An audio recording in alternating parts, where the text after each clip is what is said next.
Okusinziira ku bakugu obuwuka buno obwasooka kuzuulibwa mu UK ng'omwaka buggwako era katwetwogerera kasinga kweri Sankuli mu Eastern and Western Cape Provinces mu ggwanga erya South Africa.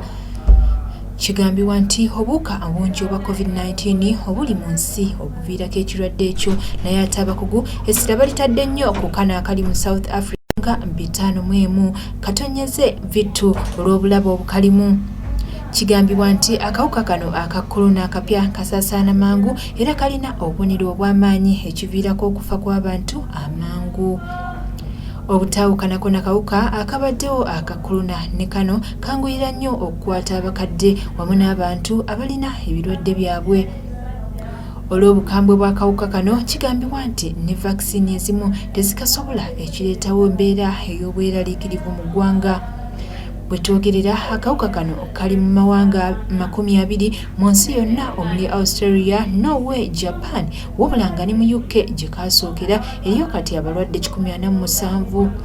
Ramla Katumba ku lwa STV Select ey'enjawulo.